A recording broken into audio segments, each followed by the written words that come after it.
boys and girls, the League Cup final of the year 2000. The two-goal hero, Mattioli, next to me. What a day! What a wonderful memory. And where's that mark on your chin come from? By the way, I saw a little on my cheek. That cheek, was chin. Yeah, I just said to you. What's remembering that? With Savage again. He's a nuisance, literally, and he gets everywhere. Everyone thinks that might be like, scars in the battle or whatever, but it was actually at the end of the game. We won the game, obviously. Sav comes running at me. I thought, here we go. Jumps on me, those big teeth of his that he paid for in Turkey. Bosh, straight in my cheek, and the blood was pouring down my cheek and everything. Everything was like Captain Fantastic and bloody war hero. It was flipping Sav again, the nuisance. But what a day! You should have done a better job, Tags. What a day! What a game! Yeah, a good big week for you as well, was it not? It was a big week. Yeah. It was a big period for all of us, really. I'm glad you got that beating about Aston Villa in the semi-final. It's like my goal against Arsenal. A lot of people forget about that. No, we got it. Thought I'd remind you. Well done. But that was good. Happy days all round. The final itself was just total dreamland for me. As I mentioned before, I was 28 when I got to the Premier League.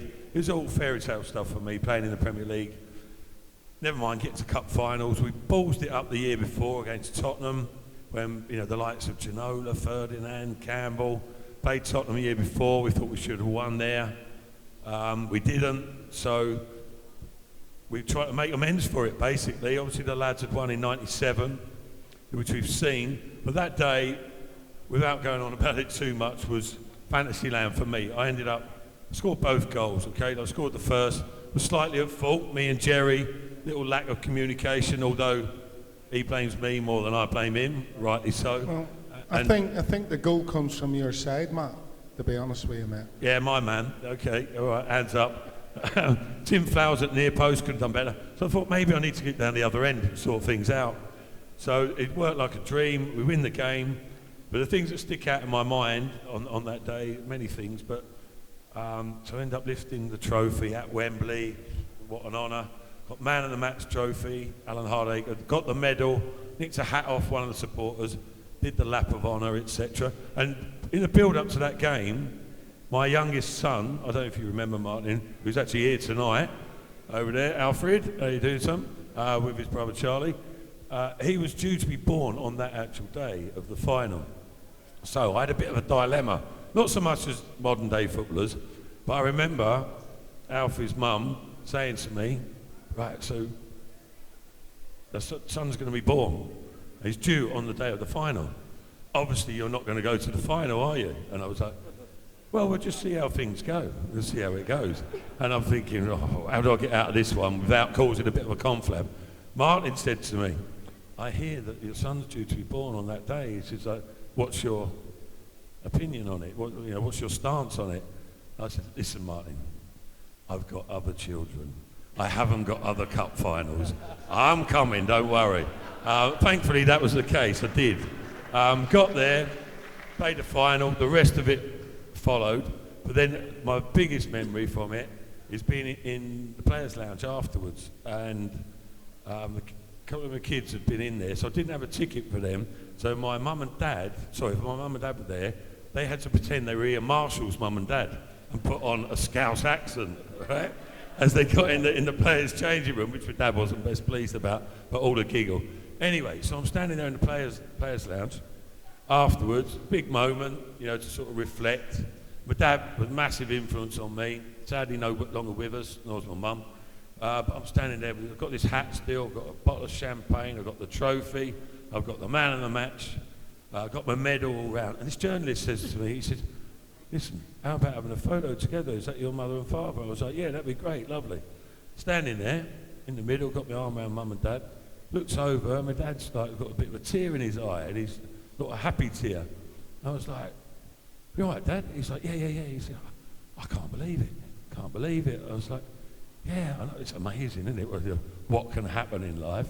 Who'd have thought that, scoring the winner at Wembley? He went, no, you twit. He said, I backed you, first and last goal scorer, I won 600 quid. What's the result? He wasn't bothered about the football, he's more bothered about his winnings. But happy days, good day all round. it was all downhill from there, really. Was that the day you got what final was it you got a young Heskey pissed? No, that was back 97. Was it? That was 97, yeah. Briefly, 10 seconds, tell that story. Right, real brief. I wasn't actually directly part of it. I was playing for Leicester, but I was cup-tied my time at Oxford. But Martin wanted us to be part of the group and the celebrations. So obviously the first game at Wembley, I think it was only a few days later, Martin, was it? At Hillsborough, literally like Saturday, Wednesday or Sunday, Wednesday. And so the boys do the business, Peggy scores a winner, all back on the bus, but we got caught traffic down the M1 from Sheffield to Filbert Street, back to Filbert Street. I don't know, 3.5 hours we took. By that time, young Emile doesn't drink at this stage, but he's there with a big magnum of champagne. He's absolutely rat-arsed. Absolutely poleaxed. It took some doing, to be fair. I think it was me and Walsh, he carried him off the bus. And he's gone and his toes are tripping down the steps and stuff. And we're like, come on, the party hasn't even started yet. We're going back to Filbert Street to carry on the celebrations. All of a sudden, we've seen this big looming figure to the left. And this big, deep, gravelly voice. We go, Emile, son, time to go home. And we looked over, and it's Emile's dad, Tyrone. Right? You don't mess with Tyrone. I'm sure some guys here will probably know Tyrone. He's a bit of a figure around town, isn't he? And I didn't really know him, but it was Emile's dad, and I was like, hey, Tyrone, because he used to come to the games and stuff. Like, don't be like that. It's cup final, once in a lifetime opportunity. Don't celebrate. And he went, Matt, just leave it, man. And I was like, okay, Emile, you're going home, son. That was it. Popped him off. I think Tyrone stuck him over his shoulder, and off you went, didn't you? Is that about right? Yeah, the thing was... Don't ask him, he can't remember. I think I was 19 at the time, and I didn't really drink, and these gave me a bottle of champagne straight on the pitch. So I'm drinking that on the pitch, and then I get into the changing rooms, and there's a beer there, so I drink that. And then I get on the bus, and I can't remember much. But then I go into the toilet. You know, you get the toilets on the bus, and you've got to put your foot on something to actually let it go down. So I'm being sick. But I'm being sick, and I'm thinking, yeah, I've got it in the toilet, I'm fine. I come back out, it's all over me. I hadn't put the foot on the thing to actually let it go down, it's just coming splashing back on me. And then my dad came and met me off the bus. Let's end then, shall we? And we've gone an hour, a little bit more, so thank you for your time. We've not even mentioned your favourite Spanish golf resort, so we've done very well there. Yeah, leave it. Yeah, I've left it, thanks. But on that Stan Collymore hat-trick, Emile playing with Stan, that was your last game, right? Yeah, that was my last game. All of us would so dearly have loved that partnership to have lived up to more, and for Martin for getting you both together. What happened after that? You left. Do you want to give us your version of events? A teary eye and a wave off to Leicester, I'd imagine. Look, but that day, Emile, you were on fire, used to. Well, even just that era, and I think as fans we were blessed to have that era, and it was a weird era because we went to so many cup finals, and we saw that as the norm, but it's not.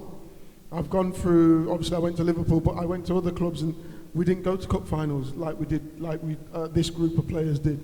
I went to 97, 99 and 2000 cup finals, which is, and then obviously went with Liverpool, but then didn't go again. The next time was with Martin again at Villa. So we were so blessed to have the group of players that we did, and I say overachieved, but I think we knew that we had the capabilities of getting to them finals. And the departure to Liverpool? Yeah, look, I think I got to a point where I was playing with the national team, and I just thought it was the right time to move on. I think Spurs were in, Villa were in, I think Roma were in, and Liverpool. So I decided that Liverpool was the place that I wanted to go to.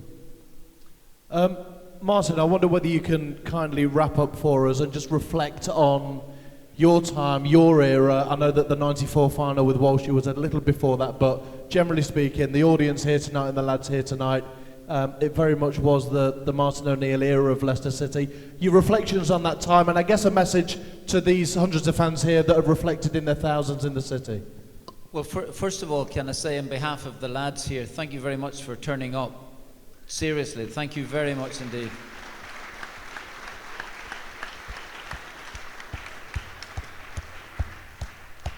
And most of what we said up here is true other than Gerry Taggart stories. So the rest of it is pretty well okay. But I will say this about it, and I get back to it, and please, it's not just, I think that I had some ability to manage and to motivate people, but I had, as Steve Claridge has said, the ability to pick out players who were at the football club, like Walsh, who was absolutely fantastic for me, but fantastic not for me just, it'd been fantastic before that there, for Brian Little, for everybody. So Walshy would have been great anyway, it doesn't really matter. But to sign Stevie Claridge at the time that I did do, and for him to come to the football club at the time, honestly, I have to say was massive for me. I know I had Neil Lennon, I know I had Muzzy at the time, but to sign him here, and when you look at the goals that he scored, the big goal, I was at the table tonight, and somebody asked me, what did you think was the most important? And for me, Stevie's goal, Muzzy's fall, Gary Parker's penalty, I would not, even though I'd had an argument with Parker before that, I would not have asked anybody else to take the penalty other than Gary Parker. I would have bet my life he would have scored, and he did do. And those were big moments, because seriously, as Steve pointed out, we don't win that game. We come back next year with a disappointment. Who knows? And the crowd's still anxious with me, things like this here, not get off to the best start, and maybe not having anybody in the board, wanting to really back you, like Parker and Barry Pierpoint, who, then it would have been a difficult story, I must admit. I owe these players here absolutely everything. I owe them everything, and I am delighted.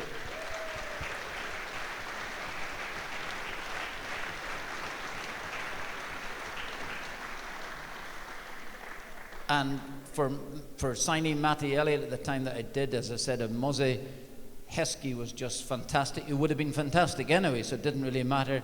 And to be perfectly honest, my pal, who proved me, first of all, I signed him because I thought he could do it. Then I wasn't so sure, and then he came good big time. And Taggart did great for me as well too. That's all I can say today, and so thank you very much indeed. I appreciate it, and thanks for turning up. Ladies and gentlemen, Emile Heskey, Steve Walsh, Gerry Taggart, Steve Claridge, Muzzy Izzet, Matt Elliott and Martin O'Neill.